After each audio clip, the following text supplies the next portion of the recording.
ईश्वर ने देश के प्रधानमंत्री नरेंद्र मोदी को विशेष काम के लिए भेजा है।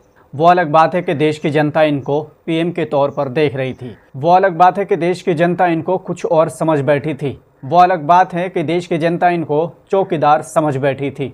देश के प्रधानमंत्री नरेंद्र मोदी को 10 साल लग गए ये बताने के लिए कि ईश्वर ने उनको किसी विशेष काम के लिए भेजा है। वो विशेष काम कौन सा हो सकता है, बीते 10 सालों में जनता सब जान चुकी है।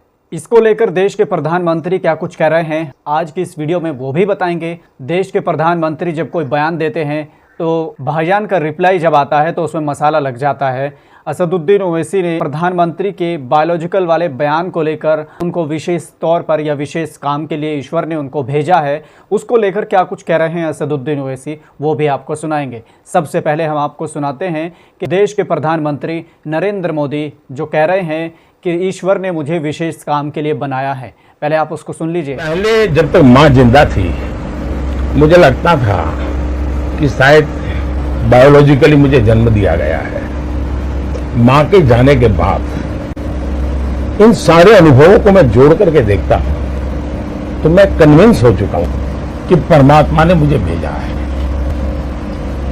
ये ऊर्जा बायोलॉजिकल शरीर से नहीं मिली है। ये ऊर्जा ईश्वर ने मुझसे कुछ काम लेना है, इसलिए मुझे विधा भी दी है, इसलिए मुझे सामर्थ्य भी दिया है, इसलिए मुझे नेक दिली भी दी है और प्रेरणा भी वही दे रहा है।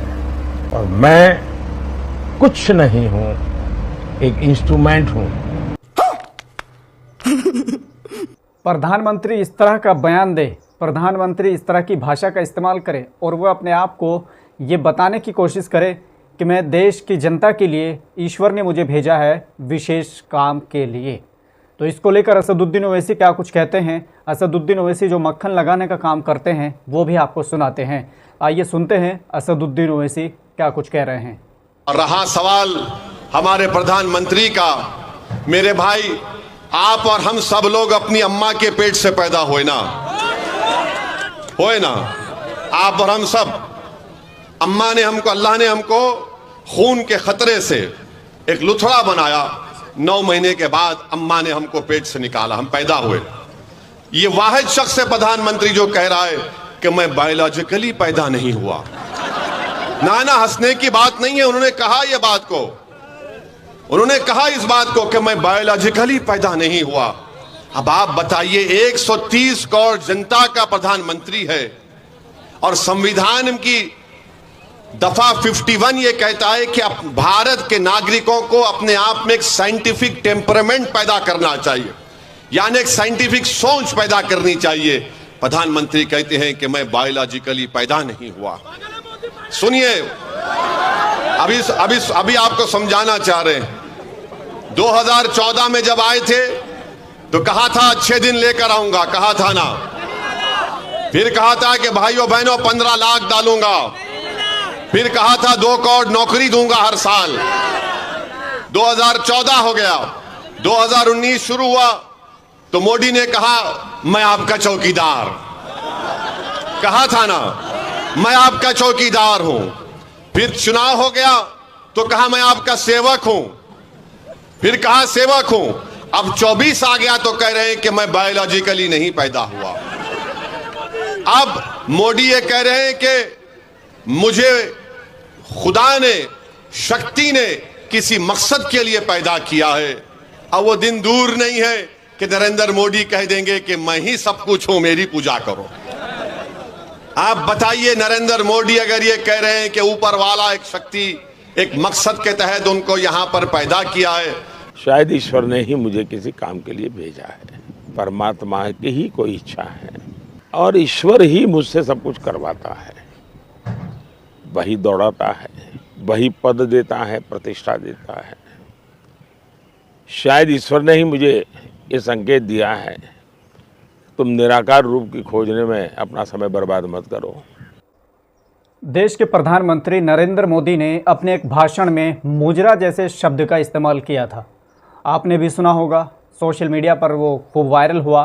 कई लोगों ने उसकी आलोचना भी की और कई लोगों ने उसको अपने अपने नज़रिए से देखा। लेकिन उसको लेकर असदुद्दीन ओवैसी ने क्या कुछ कहा वो भी आपको सुनाना चाहता हूँ, वो भी आपको दिखाना चाहता हूँ कि देश के प्रधानमंत्री मुजरा जैसे शब्द का इस्तेमाल करते हैं, वो भी किसी चुनावी मंच से, जबकि देश में राजनीतिक माहौल एकदम गर्म हो और ऐसे में प्रधानमंत्री अपना परिचय दे दे और अपने आप को ये दिखा दे कि वो किस लेवल तक जा सकते हैं, किस हद तक जा सकते हैं और कैसे शब्द का इस्तेमाल कर सकते हैं। तो देश के प्रधानमंत्री नरेंद्र मोदी अपनी ज़बान से मुजरा जैसे शब्द कहते हुए कैसे लगते हैं वो भी आपको सुनाते हैं, और फिर इसके बाद भाईजान का रिप्लाई क्या आता है वो भी आपको सुनाते हैं। वो बड़ा दिलचस्प हो जाता है जब असदुद्दीन ओवैसी उस पर रिप्लाई करते हैं। तो सबसे पहले आप सुनिए देश के प्रधानमंत्री के मुजरा वाले शब्द को, मुजरा वाले बयान पर, फिर इसके बाद आपको सुनाएंगे असदुद्दीन ओवैसी ने उस पर क्या रिएक्ट किया है। अपने वोट बैंक की गुलामी करनी है तो करें,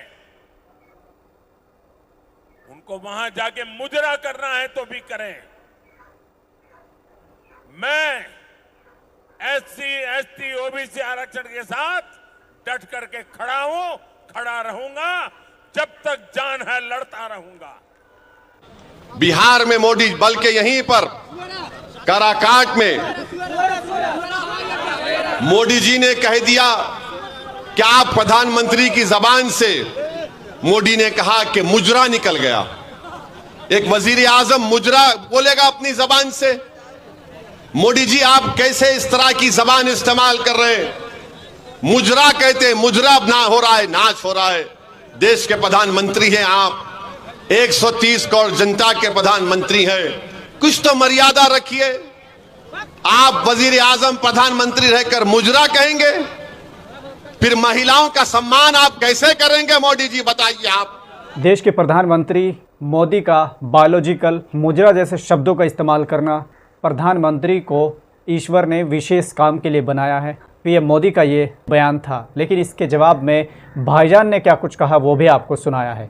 पॉइंट टू पॉइंट, दोनों के पॉइंट टू पॉइंट वक्तव्य मैंने आपके सामने रखे, दोनों के वीडियो मैंने आपके सामने रखे। वीडियो पसंद आती है तो इस वीडियो को अपने दोस्तों तक शेयर ज़रूर करें। और आज की वीडियो हम यहीं समाप्त करते हैं, मिलते हैं फिर से एक और धमाकेदार वीडियो के साथ। खुदा हाफिज़।